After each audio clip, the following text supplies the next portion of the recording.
What's up everyone? Welcome back to the channel. Guys, हम लोगों ने ऑलरेडी 2 चैप्टर्स इंडियन इको के खत्म कर दिए हैं।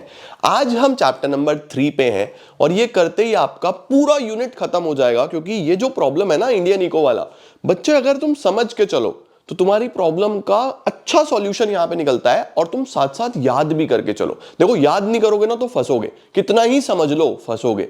याद करके चलो इंडियन इको। मैं बार बार बोल रहा हूं, बोलो कमेंट सेक्शन में 2 चैप्टर्स हो गए या नहीं हो गए। और आओ जल्दी से शुरू करते हैं chapter number 3। Let's begin.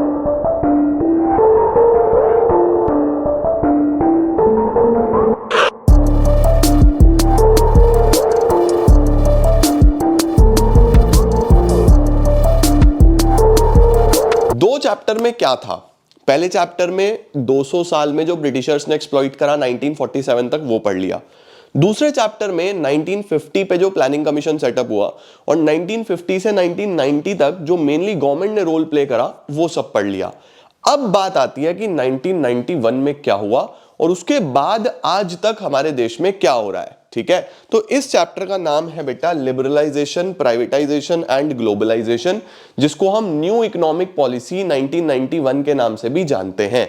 Right, तो देखो सबसे पहले क्या लिखा हुआ है, बड़े ध्यान से देखो, ये सब आपने पढ़ी है बातें। सिंस इंडिपेंडेंस इंडिया का जो इकोनॉमिक सिस्टम था वो कौन सा था, जल्दी से बताओ? Mixed economic system. हमारा जो इकोनॉमिक सिस्टम है वो एक मिक्स्ड इकोनॉमिक सिस्टम है, by combining the advantages of capitalist economy and socialist economy. But reality में क्या हुआ था? रियलिटी में पब्लिक सेक्टर का डोमिनेंस था। 40 सालों में मेनली पब्लिक सेक्टर ने ही डोमिनेट करा, सब कुछ गवर्नमेंट के कंट्रोल में ही चला बेटा जी, है ना। Public sector dominated the control and regulations of the economy and private sector was ignored. बहुत बड़ा इन्वेस्टमेंट था पब्लिक सेक्टर में और बहुत छोटा इन्वेस्टमेंट था प्राइवेट सेक्टर में। The domination for about 4 decades, ये 40 सालों का जो डोमिनेशन था, led to the establishment of, उससे बहुत सारे रूल्स रेगुलेशंस बने, जिससे ग्रोथ और डेवलपमेंट इतना ज्यादा नहीं हो पाया जो होना चाहिए था। और एक्चुअल में तुम्हें पता क्या हुआ? हमारा देश बुरे तरीके से डूबने की कगार पे आ गया। जैसे अभी कुछ टाइम पहले श्रीलंका में तुमने देखा था क्या हो गया था, बिल्कुल डूब गई इकोनॉमी। तो ऐसी कगार पे आ गया था। तो अब हमारी गवर्नमेंट ने क्या, किसको अप्रोच करा? वर्ल्ड बैंक को, इंटरनेशनल मॉनेटरी फंड को, कि हमें कर्जे की जरूरत है, we need $7 billion as a loan. तो उन्होंने क्या कंडीशन रखी कि अगर ये लोन चाहिए तो फिर अपनी इकोनॉमी के जो तुमने कंडीशंस बनाई हुई है ना, इन्हें ओपन करो। सर कौन कौन सी कंडीशंस? कि हर चीज के लिए लाइसेंस चाहिए, हर चीज पे तुमने कोटाज लगाए हुए हैं, है ना, हर चीज पे तुमने सीलिंग्स लगाई हुई हैं, परमिशंस लगाई हुई हैं। राइट, कि हर चीज पे परमिशन लो तुम, गवर्नमेंट से कुछ भी करना है तो ये सब खत्म करो। लाइसेंस खत्म करो, कोटाज खत्म करो, परमिशंस खत्म करो, इकोनॉमी को ओपन करो। तो जब लाइसेंसेस हटाए गए, फ्रीडम दिया गया, इसको बोलते हैं लिबरलाइजेशन। तो अब लाइसेंसेस की जगह क्या आया? लिबरलाइजेशन। लिबरलाइजेशन का मतलब एक्चुअल में फ्रीडम होता है। ठीक है, कोटास जब हटाए गए, वो जो पब्लिक सेक्टर के लिए फिक्स करे हुए थी ना चीजें, कि ये पब्लिक सेक्टर ही करेंगे ये काम, प्राइवेट सेक्टर को तो आने ही नहीं देंगे इसके अंदर, वो सब हटाया गया। तो पब्लिक सेक्टर का रोल कम करके प्राइवेट सेक्टर का रोल बढ़ाया गया, उसको प्राइवेटाइजेशन बोलते हैं। और वो जो एक्सपोर्ट इंपोर्ट के लिए परमिशंस चाहिए थी कि कुछ भी करना है तो गवर्नमेंट, क्योंकि हम सिर्फ अपनी डोमेस्टिक इकोनॉमी को प्रोटेक्ट कर रहे थे, इंपोर्ट इंपोर्ट इंपोर्ट खत्म करने के चक्कर में एक्सपोर्ट भी खत्म कर लिया, वो भी हटाया गया और इकोनॉमी को ओपन कर दिया गया। उसको बोलता है ग्लोबलाइजेशन, यानी अब पूरा ग्लोब एक ही है। तो हमारे देश में बेटा 3 मेन रिफॉर्म्स आए, लिबरलाइजेशन, प्राइवेटाइजेशन, ग्लोबलाइजेशन। इन तीनों को डिटेल में यहां पे पढ़ लेंगे और हमारा पूरा सिलेबस फर्स्ट यूनिट का खत्म हो जाएगा। फर्स्ट यूनिट में 3 ही चैप्टर है। ठीक है, आओ सर। सबसे पहले हमें जरूरत क्यों पड़ी, ये मैंने आपको अभी बताया। देखो, the economic condition of India in the year 1991 was very miserable. बहुत ज्यादा खराब कंडीशन हो गई थी, मिजरेबल कंडीशन हो गई थी। सर थोड़ी रोशनी डालो, क्या क्या हो गया था? सबसे पहले पब्लिक सेक्टर का परफॉर्मेंस बहुत पुअर था। In the 40 years period public sector को मेन रोल दिया गया, मेजर रोल दिया गया, सब कुछ पब्लिक सेक्टर ही कर रहा था। लेकिन अगर हम कुछ एंटरप्राइजेस को छोड़ दें, however except for the few enterprises, overall performance was very disappointing. बहुत सारे लॉसेस चल रहे थे, पब्लिक एंटरप्राइजेस में, और गवर्नमेंट को ये नजर आ गया था कि अब काम नहीं चल पाएगा। तो सबसे पहला कारण क्या था रिफॉर्म्स आने का? Poor performance of public sector, ठीक है। दूसरा, डेफिसिट इन बीओपी। हमारा बीओपी डेफिसिट में जाता जा रहा था, मतलब कि टैरिफ्स लगाने के बाद, कोटाज लगाने के बाद भी, आपको पता है हम हर चीज के लिए डिपेंडेंट हो चुके थे फॉरेन कंट्रीज के ऊपर, हम हर चीज के लिए डिपेंडेंट हो चुके थे ब्रिटेन के ऊपर, यूएस के ऊपर, चाइना के ऊपर। तो हम मेनली तब भी इंपोर्ट बहुत ज्यादा कर रहे थे, जिस वजह से हमारा पैसा बहुत बाहर जा रहा था और हमारा बीओपी नेगेटिव में आ रहा था, डेफिसिट में आ रहा था। Even after imposing heavy tariffs and quotas there was sharp rise in imports, on the other hand there was slow growth of exports. तो हम डेफिसिट में चल रहे थे। तीसरा, महंगाई बढ़ती जा रही थी, इन्फ्लेशन होता जा रहा था। सर इन्फ्लेशन क्यों हो रहा था? क्योंकि इकोनॉमी में मनी सप्लाई आ रही थी। भाई देश डेवलप हो रहा है, इंफ्रास्ट्रक्चर बन रहा है, पैसा आ रहा है, और जो गुड्स है उनकी शॉर्टेज है, सप्लाई है नहीं। तो एक तरफ सप्लाई कम है, डिमांड ज्यादा है, तो प्राइस तो बढ़ता ही चला जाएगा ना। तो इन्फ्लेशन हमें देखने को मिल रहा था, महंगाई देखने को मिल रही थी। उसके बाद फॉरेन एक्सचेंज रिजर्व्स हमारे खत्म होते जा रहे थे। सर क्यों खत्म होते जा रहे थे? फॉरेन एक्सचेंज रिजर्व्स इसलिए खत्म हो गए थे बेटा, क्योंकि हम एक्सपोर्ट इंपोर्ट पे फोकस ही नहीं कर रहे थे। हम सब कुछ अपने देश में ही करने की कोशिश कर रहे थे, और हम इंपोर्ट ज्यादा कर रहे थे तब भी। तो हमारा पैसा तो बाहर जा रहा था, लेकिन हमारे पास आ कुछ नहीं रहा था, तो हमारे रिजर्व्स बिल्कुल खत्म हो गए। देखो बोल रहा है foreign exchange fall to the lowest level, कभी इतने नीचे नहीं गिरे जितने तब गिर गए थे, और बहुत क्राइसिस आ गई। हमारे पास इतने भी फॉरेन एक्सचेंज नहीं थे कि हम इंपोर्ट्स को फाइनेंस कर सकें 2 हफ्ते के लिए भी। यानी अब अगर हम लगातार 2 हफ्ते तक इंपोर्ट करते रहते ना, तो देश में फॉरेन एक्सचेंज खत्म हो जाता, समझे। उसके साथ कर्जा बहुत ज्यादा हो चुका था, गवर्नमेंट का जो बोरोइंग्स था वो बहुत हाई था बच्चों। अब इतना बोरोइंग्स कर चुके हैं तो उस पर इंटरेस्ट भी देना है, तो पेमेंट बर्डन बहुत ज्यादा हो चुका था देश के ऊपर। उसके बाद इनएफिशिएंट मैनेजमेंट, ये तो हम जानते ही हैं, पुअर मैनेजमेंट हो रहा था। तो सरकार को कुछ समझ नहीं आ रहा था, गवर्नमेंट को कुछ भी समझ नहीं आया। अब गवर्नमेंट कहाँ गया फिर उस टाइम पे? उस टाइम पे सरकार गया वर्ल्ड बैंक के पास, आईएमएफ के पास, भैया पैसा दो नहीं तो डूब जाएंगे, ऐसे तो बहुत दिक्कत हो जाएगी। तो देखो क्या लिख रहा है, to manage the economic crisis of 1991 the Indian government approached for the loan from International Bank for Reconstruction and Development, IBRD, जिसको हम वर्ल्ड बैंक बोलते हैं, राइट। उसके साथ साथ इंटरनेशनल मॉनिटरी फंड को कि हमें $7 बिलियन का लोन चाहिए, लोन दो हमें किसी तरीके से। तो ये लोन लेने के लिए उन्होंने क्या बोला? 3 चीजें हटाओ। क्या हटाओ? रेस्ट्रिक्शंस हटाओ प्राइवेट सेक्टर से, प्राइवेट सेक्टर को ओपन करो। उसके साथ गवर्नमेंट का रोल करो कम। उसके साथ ट्रेड रेस्ट्रिक्शंस हटाओ, इकोनॉमी को ओपन करो।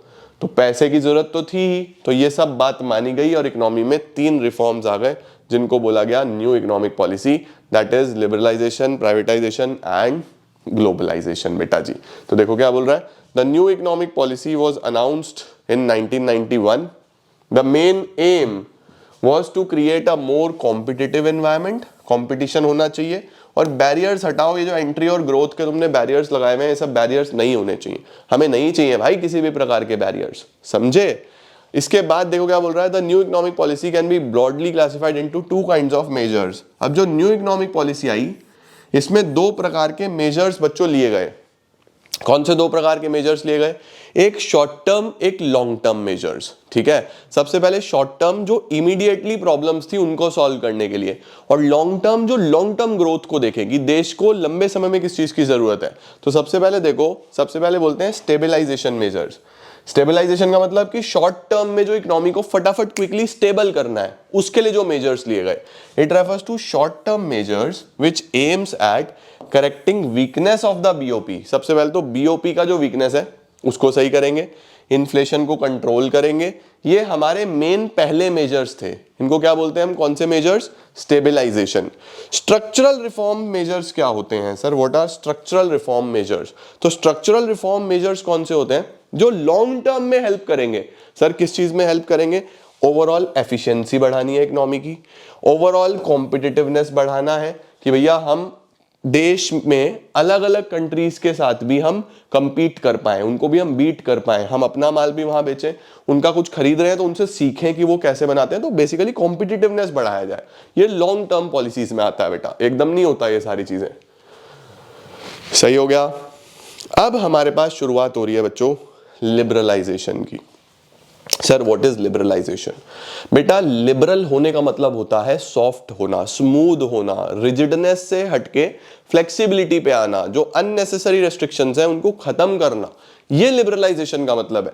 Liberalisation means the removal of entry and growth restrictions. वो जो एंट्री के और ग्रोथ के रेस्ट्रिक्शंस थे ना कि भाई कोई भी बिजनेस बिना लाइसेंस के एंटर नहीं कर सकता, एक्सपैंड नहीं कर सकता, ग्रो नहीं कर सकता, आपको लाइसेंस लेना ही पड़ेगा, तो सरकार ने रेस्ट्रिक्शंस लगाए हुए थे, हटा दिए वो सब।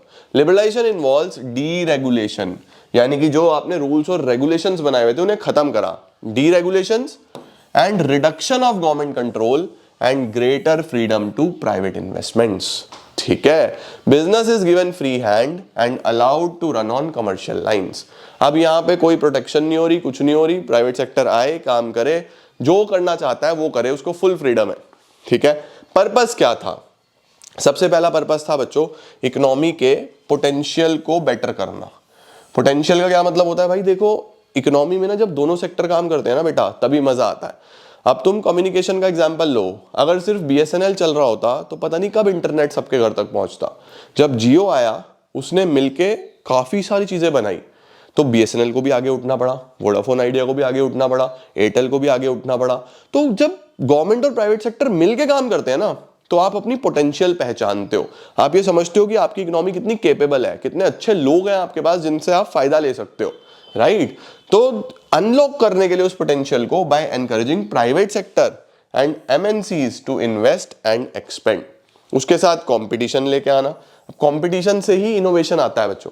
कंपटीशन होगा तो कुछ नया होगा, कंपटीशन ही नहीं होगा तो फिर कोई नया ही नहीं करेगा यार कुछ भी, है ना? बढ़िया सर। अब लिबरलाइजेशन के रिफॉर्म्स, सावधान इंडिया सवाल बेटा ये पेपर में आएगा ही आएगा, very very very very very important. सावधान इंडिया सवाल, कौन कौन से रिफॉर्म्स लिबरलाइजेशन के अंडर आए? मार्क कर लेना, 100% एग्जाम्स में आएगा, 99 नहीं बोल रहा, 100% बच्चों तुम्हारे पेपर में आएगा, तो बहुत अच्छे से याद करके जाना लिबरलाइजेशन के रिफॉर्म्स। अब लिबरलाइजेशन में क्या क्या आया? सबसे पहले इंडस्ट्री में क्या क्या चेंजेस आए, मुझे जरा इंडस्ट्रियल सेक्टर के बारे में बताओ। चैप्टर 2 में क्या पढ़ा हमने? Industrial sector mainly dominated by government था। पहले आईपीआर 1948 आया, फिर आईपीआर 1956 आ गया, जिसके अंदर गवर्नमेंट ने सारी इंडस्ट्रीज को 3 शेड्यूल्स में बांट दिया, schedule A, schedule B, schedule C. Schedule A में सारी सरकार की 17 इंडस्ट्रीज, शेड्यूल बी में 12 इंडस्ट्रीज, जिसके अंदर वो भी मेन रोल गवर्नमेंट का, और बाकी जो बच गई भाई 29 तो तुमने ही ले ली, जो बच गई वो शेड्यूल सी में डाल दी, है ना? तो कहीं ना कहीं गवर्नमेंट का मेजर रोल था। देखो वो सब चेंज करा गया। In order to make necessary reforms in the industrial sector, government ने नई पॉलिसी बनाई। क्या क्या आया इसके अंदर? सबसे पहले लाइसेंसेस को रिड्यूस करा। The new policy abolished industrial licensing for all the project except 5 industries. अब आपको 5 इंडस्ट्रीज के अलावा लाइसेंस को हटा दिया गया, आप काम कर सकते हो फ्रीडम से। उसके साथ distillation and brewing of alcoholic drinks, ये वो 5 इंडस्ट्रीज हैं जिनके लिए लाइसेंस आज भी चाहिए। एल्कोहलिक ड्रिंक्स के लिए, सिगार, सिगरेट्स, टबैको के लिए, इलेक्ट्रॉनिक, एरोस्पेस और डिफेंस के लिए, इंडस्ट्रियल एक्सप्लोजिव्स के लिए, हैजार्डस केमिकल्स के लिए। तो ये बच्चों वो चीजें थी जिसके लिए लाइसेंस चाहिए, और जो बाकी बच गई उनके लिए कोई लाइसेंस की जरूरत नहीं है। आप सेटअप करो, एक्सपेंशन करो, डाइवर्सिफिकेशन करो, आपको लाइसेंस की जरूरत नहीं है। ठीक हो गया? तो इंडस्ट्रीज में सबसे पहले लाइसेंसेस को हटा दिया गया। दूसरी चीज, पब्लिक सेक्टर के रोल को कम करा गया बेटा। सर पब्लिक सेक्टर के रोल को कम करा गया मतलब?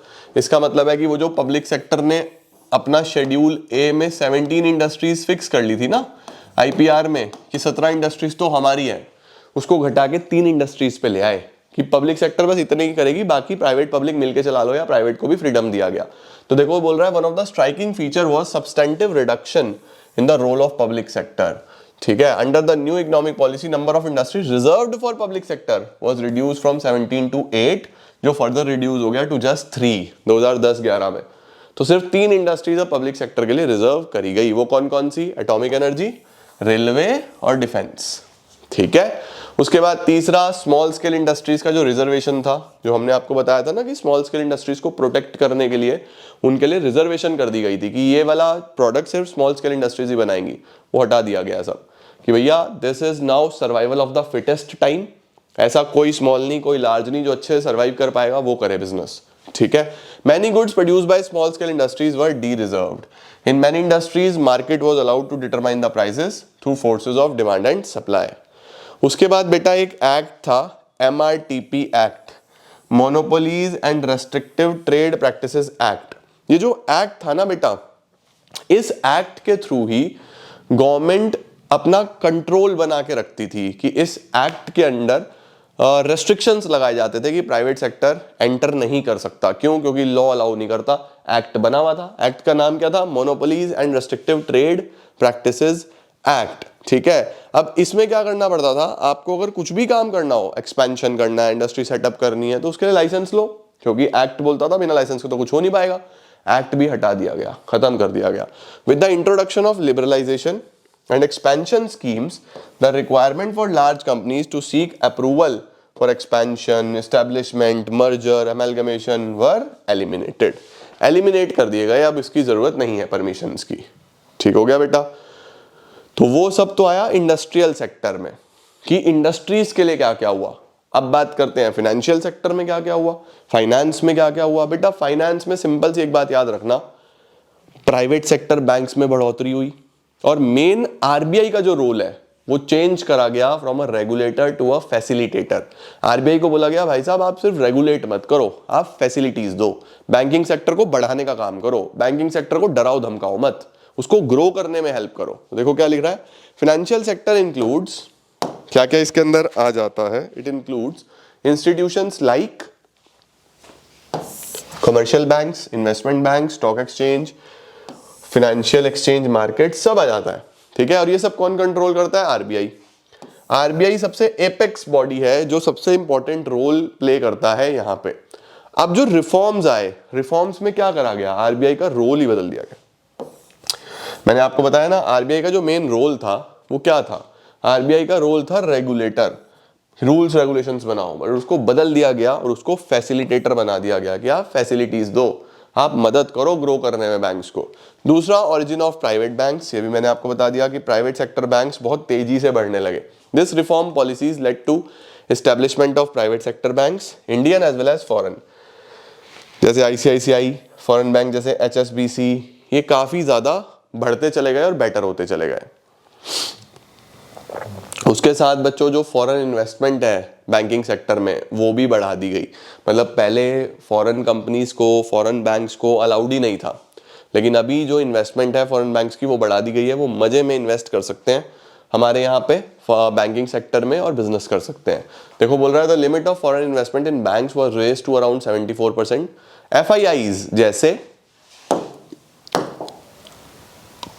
एफआईआईज जैसे बच्चों merchant bankers, mutual funds, pension funds, ये अलाउड था कि आप इंडियन फाइनेंशियल मार्केट्स में इन्वेस्ट कर सकते हो। उसके साथ एक्सपेंशन आसान कर दिया गया, बैंक को अपनी ब्रांचेस अगर बढ़ानी है तो वो इजीली बढ़ा सकता है, तो एक्सपेंशन प्रोसेस बहुत इजी कर दिया गया। तभी तो आज देखो बैंकिंग कितनी आगे बढ़ गई है ना। पहले आपको हर चीज करने के लिए बैंक जाना पड़ता था, आज फोन में लैपटॉप में बैंक है पूरा, कुछ भी कर लो, है ना। तो ये सब न्यू इकोनॉमिक पॉलिसी के बाद ही आया। तो इंडस्ट्रियल सेक्टर देख लिया, फाइनेंशियल सेक्टर देख लिया। टैक्स रिफॉर्म्स चेक करो बच्चों, टैक्सेस में क्या चेंज आए। टैक्सेस में तो बहुत सारे चेंजेस आ गए बेटा। 1991 के बाद जो भी टैक्सेस में चेंज आए, चाहे गवर्नमेंट के टैक्स की बात करें या एक्सपेंडिचर की बात करें, इसको बोलते क्या ही, फिस्कल पॉलिसी, यानी कि गवर्नमेंट की टैक्स और गवर्नमेंट की एक्सपेंडिचर की जब भी हम बात करते हैं तो इसको फिस्कल पॉलिसी बोलते हैं। ये आपने एडीएस में भी पढ़ा है, एक्सेस डिमांड वाले चैप्टर में, याद है, how to control excess demand, fiscal measures, monetary measures. Fiscal measures, measures of the government, monetary measures, measures of RBI, है ना।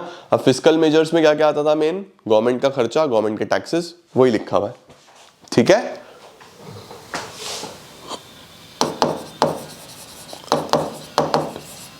इंडस्ट्रियल सेक्टर हमने पढ़ लिया, फाइनेंशियल सेक्टर हमने पढ़ लिया, अब आ गया टैक्स रिफॉर्म्स। टैक्स में क्या चेंजेस करेगा बच्चों, सबसे पहले रेशनलाइज करेगा डायरेक्ट टैक्सेस। डायरेक्ट टैक्सेस कौन से हैं? इनकम टैक्स, वेल्थ टैक्स, यानी उनके जो रेट्स थे वो कट डाउन करे गए, उनको सिंप्लीफाइड करा गया, उनको इजी करा गया। There has been a continuous reduction in income and corporate tax as,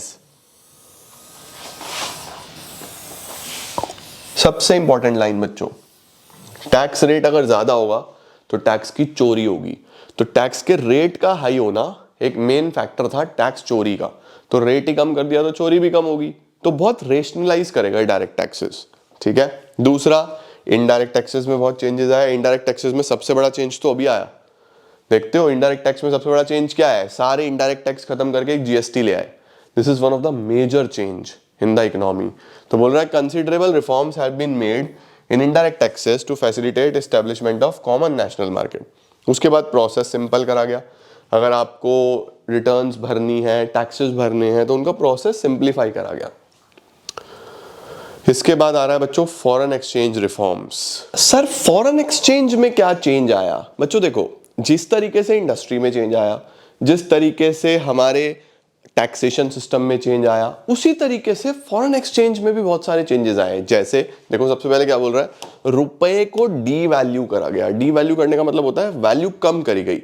अगर आप ध्यान से समझो, डी वैल्यूएशन का मतलब होता है कि हम जब गवर्नमेंट इंडियन रुपीस की वैल्यू खुद से कम करे, अगर मार्केट फोर्सेस से हो जाए तो उसको डेप्रिसिएशन बोलते हैं, बट अगर खुद से करे तो उसको डीवैल्यूएशन बोलते हैं। सर रुपया कम करने का क्या मतलब है? देखो, अगर $1 पहले 50 का है और $1 अब 80 रुपए का आ रहा है, तो इसका मतलब रुपया हो गया डी वैल्यू। डी वैल्यू का मतलब उसकी वैल्यू कम हो गई। पहले जो चीज 50 में आती थी वो अब 80 में आ रही है, ठीक है। ऑल्दो ये कंट्री के लिए अच्छा नहीं होता, बट एक्सपोर्ट्स पर्सपेक्टिव से अच्छा होता है। सर क्यों? क्योंकि देखो, पहले सामने वाले को $1 में 50 की चीज मिलती थी, अब $1 में उसको 80 की चीज मिलेगी, तो उसका तो ज्यादा चीज ही खाने का मन करेगा ना भाई। उसको पहले 50 रुपए का ही सामान मिलता था, अब 80 का मिलता है, तो हमारा एक्सपोर्ट ओवरऑल बढ़ जाता है। तो गवर्नमेंट ने इंटेंशनली रुपए को डीवैल्यू करा।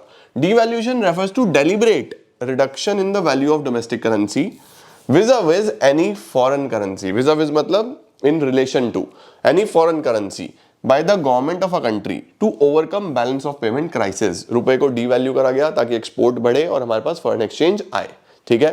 दूसरा, उसके बाद एक्सचेंज रेट को छोड़ दिया गया कि भैया अब मार्केट स्टैंडर्ड से होगा, डिमांड सप्लाई से होगा, जो भी होगा। The government allowed rupee to be free from its control. Government control नहीं करेगी। एज अ रिजल्ट अब जो ऊपर नीचे होगा वो मार्केट फोर्सेस से होगा, डिमांड और सप्लाई से होगा, ठीक है। लास्ट आते हैं trade and investment policy reforms.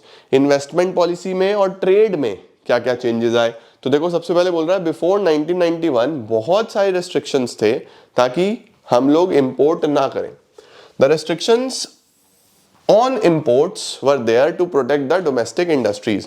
However, this protection reduced the efficiency and competitiveness of our domestic industries and also led to slow growth। अब प्रोटेक्शन के चक्कर में हमने ओवरऑल पूरा ट्रेड का सिस्टम ही बिगाड़ लिया और ग्रोथ स्लो हो गई ओवरऑल, ठीक है।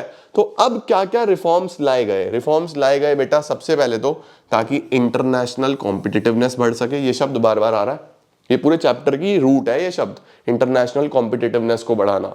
दूसरा, फॉरेन इन्वेस्टमेंट को बढ़ाना, टेक्नोलॉजी को बढ़ाना। तीसरा, एफिशिएंसी बढ़ाना लोकल इंडस्ट्रीज की। अब ये सब कैसे होगा?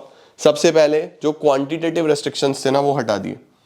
वो जो सीलिंग्स थी ना, टैरिफ्स तो चलो थे ही, बट जो कोटाज थे कि भैया इससे ज्यादा आप कर ही नहीं सकते इंपोर्ट एक्सपोर्ट, वो सब हटा दिए गए। तो क्वांटिटेटिव रेस्ट्रिक्शंस हटा दिए गए। एक्सपोर्ट ड्यूटीज हटा दी गई, जितना चाहे उतना एक्सपोर्ट करो। इंपोर्ट ड्यूटीज कम कर दी गई, इंपोर्ट भी सस्ता कर दिया गया। और इंपोर्ट लाइसेंस भी इजी कर दिया गया कि आपको लाइसेंस चाहिए एक्सपोर्ट इंपोर्ट के लिए, वो भी आसान कर देंगे ताकि ट्रेड बढ़ सके, एक्सपोर्ट इंपोर्ट बढ़ सके, ताकि फायदा हो सके ओवरऑल इकोनॉमी का, ठीक है बेटा। ये सब लिबरलाइजेशन में आया। तो लिबरलाइजेशन में 5 रिफॉर्म्स लिखने हैं, ट्रेड एंड इन्वेस्टमेंट, उसके साथ साथ फॉरेन एक्सचेंज, उसके साथ साथ टैक्स, उसके साथ साथ हमारे पास banking sector reforms, financial sector, और उसके साथ साथ हमने पढ़े इंडस्ट्रियल सेक्टर रिफॉर्म्स। सर ये 5 लिबरलाइजेशन में ही है, हाँ तभी तो बोला इंपॉर्टेंट टॉपिक है, ठीक है। इसके बाद आ गया बस प्राइवेटाइजेशन। सर प्राइवेटाइजेशन क्या होता है? बहुत आसान, पब्लिक सेक्टर का रोल कम करना, प्राइवेट सेक्टर का रोल बढ़ाना। पब्लिक सेक्टर की ऑर्गेनाइजेशंस को जब गवर्नमेंट सेल कर देता है प्राइवेट सेक्टर को, या तो पूरी की पूरी ऑर्गेनाइजेशन बेच दे या उसके कुछ शेयर्स बेच दे, तो उसको प्राइवेटाइजेशन बोला जाता है। What is privatisation? It refers to shedding of the ownership और management of a government owned enterprise. देखो, शेडिंग का मतलब सेल करना, कम करना, रिड्यूस करना। शेडिंग मीन्स उसका रिडक्शन। भाई बहुत फोन करते हैं लोग, मुझे पढ़ाने ना देते। हाँ बेटा जी, आई एम सो सॉरी, एक बहुत इंपॉर्टेंट कॉल था तो मुझे उठाना पड़ा, अदरवाइज मैं उठाता नहीं हूं। प्राइवेटाइजेशन का मतलब क्या है? रिड्यूस करना। किसको रिड्यूस करना बच्चों? ओनरशिप को। किसकी ओनरशिप? सरकार की। भाई सरकार कंट्रोल करके बैठा था ना 40 सालों में, उस ओनरशिप को हटाना है। गवर्नमेंट अपना शेयर बेचेगी कि लो भाई तुम चलाओ, हमसे तो चल नहीं रही संस्थाएं, हमसे तो चल नहीं रही organisations, right? Management of the government owned enterprises. Privatisation implies greater role of private sector. Major role private sector निभाएगा। Over the years Indian government ने बहुत सारी स्टेक डाइल्यूट करी है अपनी, जैसे आईपीसीएल, आईबीपी, मारुति उद्योग। तो बेसिकली ये सब पब्लिक सेक्टर से प्राइवेट सेक्टर में शिफ्ट हुए हैं। ठीक है बेटा, प्राइवेटाइजेशन कैसे कर सकते हैं मैंने आपको बताया ही, पूरा का पूरा या तो ओनरशिप और मैनेजमेंट एज इट इज उठा के किसको दे दो? प्राइवेट एंटरप्रेन्योर्स को दे दो। दूसरा तरीका क्या है? शेयर्स बेचो। Privatisation of the public sector undertakings by selling of part of the equity. Equity का मतलब शेयर सेल करना, उसको हम डिसइन्वेस्टमेंट बोलते हैं। ठीक है बेटा? हाँ सर। सर प्राइवेटाइजेशन जो है उसका मेन पर्पस क्या है और उससे क्या क्या फायदे होंगे, है ना? तो देखो क्या बोल रहा है, the purpose of privatisation was to improve financial discipline. भाई सरकारी संस्थाएं फाइनेंशियली इतनी डिसिप्लिन्ड नहीं है, इतनी ट्रांसपेरेंट नहीं है, कोई हिसाब किताब पता ही नहीं चल रहा, स्लो डाउन है, करप्शन है, काफी सारी प्रॉब्लम्स थी। तो मेन पर्पस था कि फाइनेंशियल डिसिप्लिन आए, मॉडर्नाइजेशन आए, नई नई चीजें आए, नई नई चीजें हो, मॉडर्न टेक्नोलॉजी देखने को मिले। It was also believe that private capital and managerial capabilities help in improving performance of the public sector undertakings. इससे काफी ज्यादा एफिशिएंसी, परफॉर्मेंस उनकी इंप्रूव हो जाएगी। ठीक है, अच्छा सर, ठीक हो गया। इसके बाद क्या बोल रहा है कि गवर्नमेंट ने भी अटेम्प्ट्स लिए कि हम एफिशिएंसी बढ़ा सकें पब्लिक सेक्टर अंडरटेकिंग्स की। ठीक है, तो देखो क्या बोल रहा है, गवर्नमेंट ने क्या क्या अटेम्प्ट्स लिए बच्चों, कैसे पीएसयूज को बेटर बना पाए। गवर्नमेंट ने ना उनको कुछ स्टेटस दिए, जैसे नवरत्न्स, मिनी रत्न्स। नवरत्न्स का मतलब होता है बेटा जिसमें 9 हमारी इंपॉर्टेंट इंडस्ट्रीज को रखा गया। रत्न मतलब जो हमारे लिए एक इंपॉर्टेंट एक रत्न है, एक हीरा है ना? तो नव मतलब 9, मिनी रत्न मतलब जो हमारी छोटी छोटी ऑर्गेनाइजेशंस हैं जिनमें बड़ा बनने की कैपेसिटी है, उनको मिनी रत्न्स में रखा गया, है ना? उसके बाद बोल रहा है in order to infuse professionalism डालने के लिए, पीएसयूज को कंपीट करने के लिए अच्छे तरीके से, है ना? Global environment day government started granting Navratna status to PSUs. Government ने नवरत्न स्टेटस देना शुरू करा पब्लिक सेक्टर अंडरटेकिंग्स को। उनको बेटर मैनेजरियल ऑटोनॉमी दी, ऑपरेशनल ऑटोनॉमी दी, यानी फ्रीडम दिया कि ठीक है अपने हिसाब से काम करो और प्रॉफिट्स बनाओ, right? Although profit making government का मोटिव नहीं था, सोशल वेलफेयर गवर्नमेंट का मोटिव था, बट ऑर्गेनाइजेशन चलाने के लिए प्रॉफिट तो चाहिए ना यार, तो वो मेन चीज है। The granting of Navratna status resulted in better performance of these companies. Apart from these other profit making enterprises were granting greater operational, यानी बेटर वे में काम करो, फाइनेंशियल, ज्यादा पैसे के साथ काम करो, ज्यादा फ्रीडम के साथ काम करो, और मॉडर्नाइजेशन लेके आओ और कॉम्पिटिटिवनेस बढ़ाओ। ठीक हो गया बेटा? सितंबर 23 पे अगर हम देखें तो 13 महारत्न है, 14 नवरत्न है, 60 मिनी रत्न है, 11 मिनी रत्न 2 है। महारत्न मतलब जो बड़ी हो चुकी हैं ऑर्गेनाइजेशन, वो कितनी है? 13, जैसे Indian Oil Corporation, Steel Authority of India Limited. Navratna कौन कौन सी हैं हमारे पास? Bharat Electronics, Container Corporation of India Limited, right? Mini ratna की बात करें तो छोटी छोटी हो गई हमारे पास बहुत सारी। ये हमारे पास बेटा स्क्रीनशॉट ले लो, कुछ डेटा है। ओके सर, ग्लोबलाइजेशन क्या होता है? ग्लोबलाइजेशन का मतलब सिंपली क्या है? इंटीग्रेट करना। यानी कि देखो हम अभी क्या करते हैं एज इंडिया, हम बहुत सारे अलग अलग देशों के साथ व्यापार करते हैं, बिजनेस करते हैं, ट्रेड करते हैं। क्यों कर पा रहे हैं? क्योंकि इकोनॉमी ओपन है, जब चाहो जितना चाहो जैसे चाहो वैसे व्यापार कर सकते हो। तो जब ये जो एक रेस्ट्रिक्शंस होते हैं ना, उनको हटा दिया जाता है, बॉर्डरलेस वर्ल्ड बना दिया जाता है, उसको बोलते हैं ग्लोबलाइजेशन। इट मींस इंटीग्रेटिंग, यानी जोड़ना the national economy with the world economy through removal of barriers. जो भी बैरियर्स थे, कठिनाइयां थी, उनको हटा दो। ठीक है, क्या क्या फायदे होंगे बच्चों? The process of globalisation through liberalisation and privatisation has produced positive as well as negative impacts. क्या क्या फायदे, क्या क्या नुकसान। लो जी, क्या फायदे होंगे। सबसे पहले भाई आप ग्लोबल मार्केट्स में जा पाओगे, आप वर्ल्ड वाइड पॉपुलर हो पाओगे, तो सबसे पहले आप ग्लोबल मार्केट्स में जा पाते हो। दूसरा, नई नई टेक्नोलॉजी देख पाते हो, ला पाते हो। बेटर फ्यूचर प्रोस्पेक्ट्स आप लेके आ सकते हो। बेटर फ्यूचर प्रोस्पेक्ट्स का मतलब हो गया बेटर वे में अपने भविष्य के बारे में सोचना कि भाई उस देश में क्या चल रहा है। भाई जब व्यापार करोगे, ट्रेड करोगे, आना जाना होगा, तभी तो देखोगे कि वो कंट्री कितनी आगे है। जापान कहाँ है, चाइना कहाँ है, यूएस कहाँ है, यूके कहाँ है और इंडिया कहाँ है। वो देखिए तुमने, अमेरिका क्या बोलता था, तो वो कैसे पता लगा, जब ये ओपन हुई इकोनॉमीज, है ना बेटा। उसके बाद better prospects for skilled people, लोगों के पास और मौके हैं कि वो अपनी स्किल इंटरनेशनल लेवल पे दिखा सकते हैं, ज्यादा पैसा कमा सकते हैं। ये सब फायदे हैं ग्लोबलाइजेशन के। नुकसान क्या क्या होते हैं सर। बोल रहा है कि ज्यादा फायदा डेवलप्ड कंट्रीज को होता है। अब देखो इंडिया के साथ अगर यूएस या यूके या कोई भी डेवलप्ड नेशन बिजनेस करता है तो ज्यादा फायदा उन्हीं का होता है, क्योंकि वो अच्छा पैसा बना पाते हैं। बाकी तो उनके पास सब है ही, इंडिया से लेने के लिए उनके पास कम है, लेकिन इंडिया के पास उनसे लेने के लिए बहुत कुछ है। बट मनी की अगर हम बात करें, सस्ती उन्होंने लेबर ले ली, भाई उनके लिए तो चीप ही पड़ती है ना इंडियन लेबर, सस्ती उनको टेक्नोलॉजी पड़ती है, तो उनको ज्यादा फायदे होते हैं, इंडिया को कम फायदे होते हैं रिलेटिवली। ठीक है। उसके बाद globalisation comprises the welfare and identity of the people. अब ग्लोबलाइजेशन की वजह से बोल रहा है कई बार पुअर कंट्रीज में लोगों के वेलफेयर को नेग्लेक्ट किया जाता है। जैसे कोई छोटा देश है, वहां पे एक बड़ा देश इन्वेस्टमेंट लेके आया, तो वहां पे वो गांव कोई देख लेगा और बोलेगा कि यहाँ पे इंडस्ट्रीज होनी चाहिए, तो गांव पूरे पूरे खाली कराए जाते हैं। चाइना में ऐसा बहुत हुआ, पूरे पूरे गांव खाली कराए गए, तो लोगों का वेलफेयर डिस्टर्ब हुआ ना बेटा। आज भले ही चाइना डेवलप्ड हो, बट पहले ये सब हुआ है वहां पे। ओके, तो लोगों का वेलफेयर, आइडेंटिटी ये खराब होती है। उसके साथ डिफरेंसेस बढ़ते हैं between nations and the people, economic disparities आ जाती है, लोगों के अंदर एक थॉट प्रोसेस आता है कि यार ये देश तो हमारा ध्यान नहीं रख रहा, तो ये काफी सारी चीजें ऐसी हो जाती हैं। ठीक है। और एमएनसीज के आ जाने से जो डोमेस्टिक कंपनीज हैं उनको बहुत कंपटीशन फेस करना पड़ता है, कभी कभी तो बंद भी हो जाती है। ये सब नुकसान है बच्चों ग्लोबलाइजेशन के। अब कुछ छोटे छोटे टॉपिक्स हैं इस चैप्टर में। एलपीजी तो खत्म, लिबरलाइजेशन, प्राइवेटाइजेशन, ग्लोबलाइजेशन तो खत्म, मेन तो यही था। कुछ छोटे छोटे से टॉपिक्स हैं वो और देख लो, जैसे आउटसोर्सिंग। आउटसोर्सिंग का क्या मतलब होता है, it refers to contracting out, contract देना बाहर के किसी देश को, कुछ एक्टिविटीज हम उनसे करवाएंगे जो हम खुद करते थे। फॉर एग्जाम्पल हमारा इंडिया जो है वो यूएस के लिए बहुत सारी अकाउंटिंग करता है, यूके के लिए बहुत सारी अकाउंटिंग करता है, क्योंकि हमारे यहाँ पे कॉमर्स ग्रेजुएट्स जो हैं या कॉमर्स वाले बच्चे जो हैं वो बहुत एक्सपर्ट हैं, उनके पास इतना शार्प ब्रेन नहीं है और उनको ऐसा लगता है कि थोड़े पैसे देके इनसे करवा लेते हैं। हमारे को वो पैसे बहुत सारे दिखते हैं, लेकिन उनके लिए तो थोड़े से ही पैसे हैं ना। तो होता क्या है, उन्होंने अपनी एक ऐसी एक्टिविटी जो उनको लगता था कि हमें करने की जरूरत नहीं है, वो इंडिया को दे दी।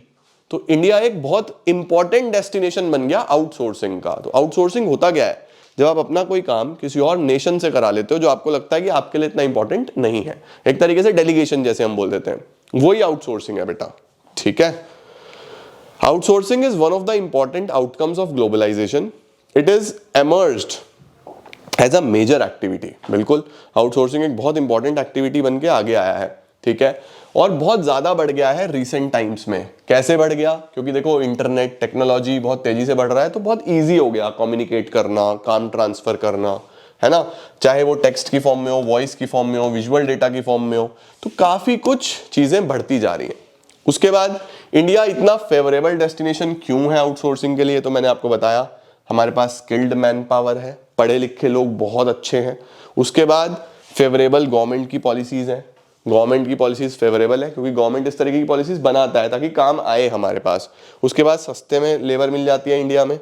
ठीक है। और उसके साथ साथ इंडिया में आईटी इंडस्ट्रीज भी बहुत अच्छे से ग्रो हो चुकी है, तो उनके लिए आसान है कम्युनिकेट करना, डेलीगेट करना ईजी है।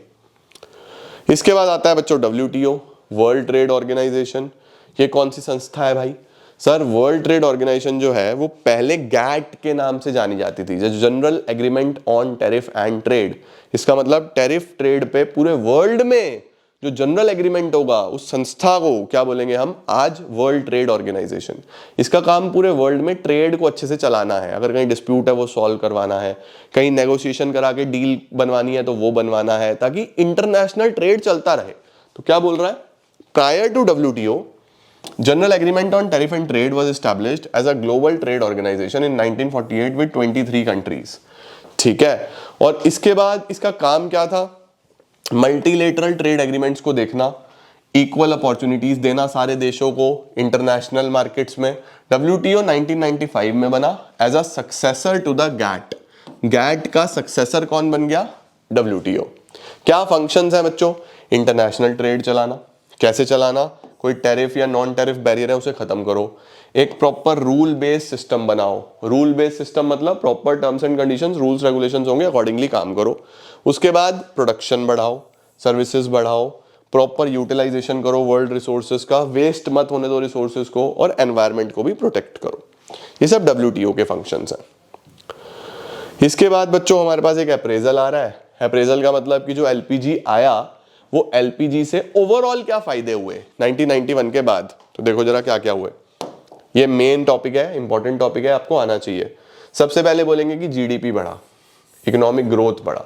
The growth rate of GDP was 5.6 इस टाइम में, और अभी 6.7 हो चुका है, और उसके बाद 7.2% से भी बढ़ा है 22-23 में। तो सबसे पहला फायदा 1991 के बाद जो रिफॉर्म्स आए उससे GDP बहुत तेजी से बढ़ रहा है, नंबर 1। नंबर 2, फॉरेन इन्वेस्टमेंट आ रही है हमारे पास बहुत तेजी से। क्यों आ रही है? क्योंकि इकोनॉमी ओपन हो गई है बेटा।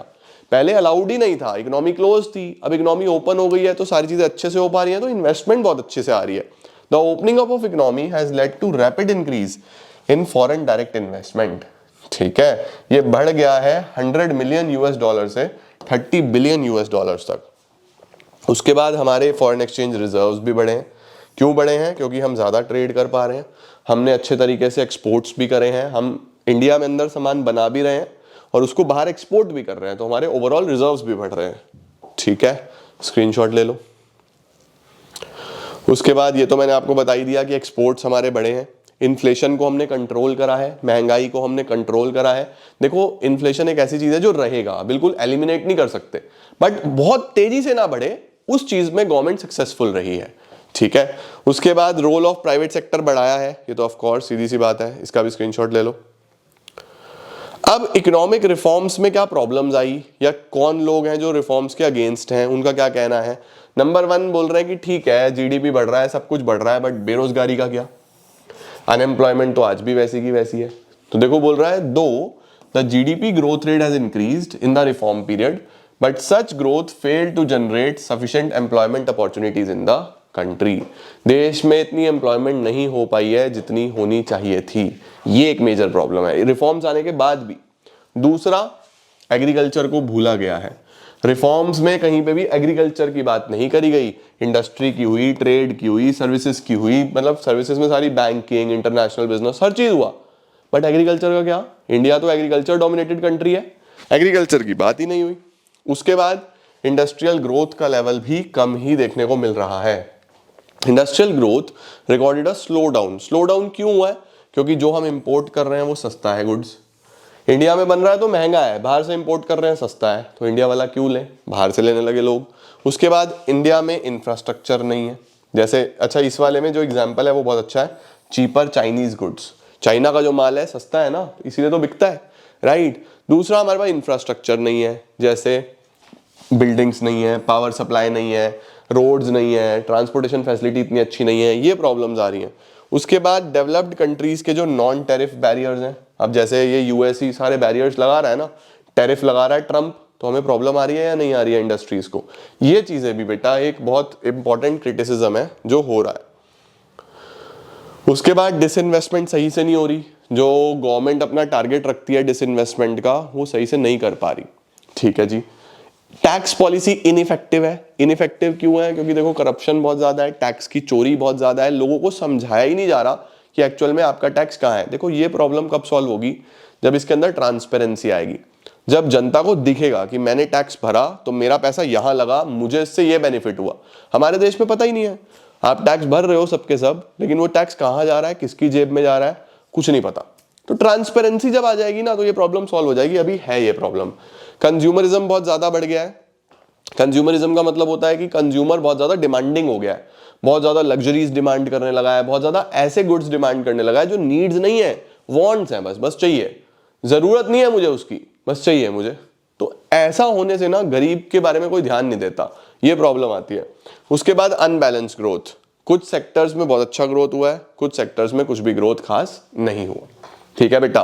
इसके बाद हमारे पास कुछ और छोटे छोटे टॉपिक्स हैं, जैसे डीमोनेटाइजेशन। डीमोनेटाइजेशन क्या है? डीमोनेटाइजेशन ये है कि जब हम कुछ करेंसी को लीगल टेंडर नहीं मानते, it is the act of cancellation of a currency as legal tender. तो हमारे देश में डीमोनेटाइजेशन हुआ अभी रिसेंटली, अब रिसेंट तो नहीं कहेंगे, बहुत साल हो गए हैं अब तो, बट डीमोनेटाइजेशन में जो सबसे बड़े करेंसी के नोट थे 500 और 1000 के, वो लीगल टेंडर से मना कर दिया था सरकार ने कि अब ये नहीं चलेंगे। तो पुराने वाले नोट बैंक में जमा करो और नए नोट निकालो। सर इसका पर्पस, गवर्नमेंट को अकाउंटेबिलिटी होगी किसके पास कितना पैसा है। अगर कोई टैक्स चोरी कर रहा है तो उससे टैक्स वसूला जाएगा, किसी के पास ब्लैक मनी है, 2 नंबर का पैसा है, तो वो सब 1 नंबर में कन्वर्ट होगा। तो ये सब पर्पस थे बच्चों डीमोनेटाइजेशन के। तो देखो बोल रहा है 8 नवंबर 2016 में गवर्नमेंट ऑफ इंडिया ने अनाउंसमेंट करा था कि हम डीमोनेटाइजेशन करेंगे, 500 और 1000 के नोट बंद करेंगे। ठीक है। फीचर्स क्या है आपको रटने की जरूरत नहीं है, बस मेन चीजें पकड़ के चलना। जैसे सबसे पहले ये एक टैक्स एडमिनिस्ट्रेशन मेजर था कि हम टैक्स को प्रॉपर्ली मैनेज कर पाए, देख पाए कि चोरी वोरी तो नहीं हो रही, अकाउंटेबिलिटी ला पाए। दूसरा, ये एक शिफ्ट था on the part of government indicating tax evasion will no longer be tolerated. Government ने बहुत क्लियरली बताया था कि टैक्स चोरी अब सही नहीं जाएगी। उसके साथ साथ डिमोनेटाइजेशन से लोगों का पैसा जो घर पे पड़ा हुआ खराब हो रहा था, उसको फाइनेंशियल सिस्टम में लाया गया, बैंक्स में लाया गया। बैंक्स उस पैसे को क्या करते हैं? फर्दर बांटते हैं एज लोन्स। लोन बांटते हैं तो वो कहाँ जाता है? बिजनेसेस में लगता है, डेवलपमेंट में लगता है, इंफ्रास्ट्रक्चर में बढ़ता है। तो वो पैसा जो आपके घर में कहीं काम नहीं आ रहा था, वो अब इकोनॉमिक ग्रोथ में काम आएगा। ठीक है। उसके बाद कैशलेस या कैश लाइट इकोनॉमी बनानी थी, कम कैश वाली इकोनॉमी बनानी थी। ये भी बच्चों फीचर्स में आ जाता है। इसके बाद बेटा जी हमारे पास इंपैक्ट है डिमोनेटाइजेशन का। अगर हम इंटरेस्ट रेट मनी की बात करें तो कैश ट्रांजैक्शंस कम हुई, बैंक डिपॉजिट्स बढ़ी, सेविंग्स बढ़ी लोगों की। प्राइवेट वेल्थ कम हो गई क्योंकि हमारे पास बहुत सारे लोगों ने नोट्स वापस ही नहीं करे और अल्टीमेटली प्रॉपर्टीज की वैल्यू कम हुई, तो वेल्थ थोड़ी सी डिक्रीज हुई। उसके बाद पब्लिक सेक्टर वेल्थ पे कोई इंपैक्ट नहीं आया। डिजिटाइजेशन बहुत बढ़ गया, आजकल हम पेटीएम, यूपीआई ये सब यूज करते हैं, तो ये सब बहुत बड़ा डिमोनेटाइजेशन के बाद। रियल एस्टेट का ओवरऑल प्राइसेस बढ़े, टैक्स कलेक्शन बढ़ा। इसके बाद बच्चों हमारे पास एक और चीज आती है जीएसटी। अब जीएसटी क्या है? जीएसटी बच्चों एक इनडायरेक्ट टैक्स है जो गवर्नमेंट किस पे लेती है? गुड्स और सर्विसेज पे। अगर आपने कोई गुड्स खरीदे हैं या आपने कोई सर्विस खरीदे हैं तो उस पे जो आपको टैक्स भरना है उसको हम जीएसटी बोल देते हैं। अब जीएसटी बच्चों एक डेस्टिनेशन बेस्ड टैक्स होता है। पहले बहुत सारे इनडायरेक्ट टैक्सेस होते थे, sales tax, service tax, value added tax, उन सब टैक्सेस को खत्म करके एक टैक्स बनाया गया बच्चों जिसका नाम रखा गया GST, goods and services tax. देखो बोल रहा है GST is a comprehensive indirect tax which has replaced many indirect taxes. 29 मार्च 2017 को यह बिल पास हुआ और 1 जुलाई 2017 में आ गया। The government of India implemented GST which is a multi-stage destination based tax that is levied on every value addition। ठीक है, ये बहुत बड़ा इंपॉर्टेंट रिफॉर्म है पोस्ट इंडिपेंडेंस। कितने प्रकार के जीएसटी हैं? सीजीएसटी जो सेंट्रल गवर्नमेंट के पास जाएगा, एसजीएसटी जो स्टेट गवर्नमेंट के पास जाएगा, आईजीएसटी जो फिर सेंट्रल गवर्नमेंट के पास जाता है। बस फर्क क्या होता है? अगर सेम स्टेट में है बायर और सेलर, बेचने वाला भी सेम स्टेट में है, सेलर भी और बायर भी सेम स्टेट में है, खरीदने वाला भी, तो फिर ये टैक्स लगता है सीजीएसटी प्लस एसजीएसटी, आधा आधा, आधा सेंटर का आधा स्टेट का। अगर बेचने वाला अलग स्टेट में है और खरीदने वाला अलग स्टेट में है तो फिर लड़ाई झगड़ा होता है कि कौन सी स्टेट लेगी इसका टैक्स। तो अल्टीमेटली गवर्नमेंट ने बोला तुम दोनों को ही नहीं मिलेगा, हमें मिलेगा, हम रखेंगे, एक ही टैक्स लगेगा आईजीएसटी। तो ध्यान रखना, अगर सेम स्टेट में बच्चों माल बिक रहा है, सपोज मैं यूपी में बैठा हूं और मैं यूपी में ही कोई सामान बन रहा है और यूपी में ही कंज्यूम कर रहा हूं, तो बायर सेलर एक ही स्टेट में हो गए, तो 2 प्रकार के टैक्स लगेंगे इस पे, एक सीजीएसटी एक एसजीएसटी। सपोज 9% लग गए, तो मैंने 1000 रुपए का अगर सामान खरीदा तो 1000 रुपए पे 9%, 90 रुपए सीजीएसटी लग जाएगा, 90 रुपए एसजीएसटी लग जाएगा, और आधा सेंटर को आधा स्टेट को। अब अगर ऐसा होता कि मैं यूपी में बायर हूं और सेलर जो है वो हरियाणा में है, तो अब जो टैक्स है 180 रुपए का, किसके पास जाएगा? यूपी गवर्नमेंट के पास या हरियाणा गवर्नमेंट के पास? तो गवर्नमेंट बोलती है ऐसा है, हमारे पास आएगा, सेंट्रल गवर्नमेंट के पास, किसी स्टेट को नहीं मिलेगा। वो हो गया आईजीएसटी। ठीक हो गया बेटा? ये 3 प्रकार के टैक्स हो गए। जीएसटी के बारे में कुछ छोटे छोटे से फैक्ट्स हैं, जैसे ये सिंगल स्ट्रक्चर है, प्राइजेस पे सस्ते हो जाते हैं, सारी चीजें सस्ती होती हैं क्योंकि पहले मल्टीपल टैक्सेस थे, अब एक ही टैक्स है। कंजम्पशन बेस्ड टैक्स है, जब गुड्स कंज्यूम होंगे बस तब लगेगा ये। और इनवॉइस मैच करनी पड़ती है, यानी कि जो टैक्स ले रहा है आपसे सेलर वो भी गवर्नमेंट को सबमिट करेगा और जो टैक्स भर रहा है उसकी रिटर्न्स में भी वो दिखाया जाएगा, तो चोरी नहीं हो सकती। ये है चीजें, ये तो अकाउंटिंग की बात है। फायदे क्या क्या हुए बेटा जीएसटी के, कोई भी 4 याद रख लेना। टैक्स का बर्डन कम हुआ, कोई हिडन टैक्स नहीं है, एक बेटर टैक्स आया गुड्स और सर्विसेज पे, लोगों के हाथ में ज्यादा इनकम रहेगी। क्यों? क्योंकि ओवरऑल टैक्सेस कम हो गए, जब मल्टीपल थे तो ज्यादा थे, अभी ओवरऑल कम हो गए। उसके बाद कस्टमर्स के पास ज्यादा चॉइस है, इकोनॉमिक एक्टिविटी बढ़ी है और एम्प्लॉयमेंट अपॉर्चुनिटीज भी ज्यादा हुई है। ठीक है बेटा। उसके बाद बेटा जी हमारे पास कुछ की फीचर्स हैं, ये रीड ओनली है, ये आप एक बार पढ़ लेना बस, ज्यादा कुछ इंपॉर्टेंट इसमें नहीं है, ये सब पीछे मैंने पढ़ा दिया। ठीक है, बस दैट इज इट। इसी के साथ चैप्टर नंबर 3 भी हमारा समाप्त हो जाता है और यूनिट 1 भी हमारा पूरा समाप्त हो जाता है। मुझे उम्मीद है कि आपको पूरा यूनिट 1 जो हमने पिछले 3 दिन में खत्म करा है आपको बढ़िया तरीके से समझ में आया होगा, और अगले 3 दिन में पूरा इंडियन को भी हम समाप्त कर देंगे। अगर मजा आ रहा है तो सब्सक्राइब जरूर करें, अपने बड़े भाई को अप्रिशिएट जरूर करें, वीडियो को लाइक करें और इसी तरीके से खूब पढ़ाई करें। तुम्हारे नंबर आ जाएंगे ना, सबसे बड़ा अप्रिसिएशन हो जाएगा मेरे लिए। ठीक है, thank you so much, keep growing, keep glowing and keep smiling.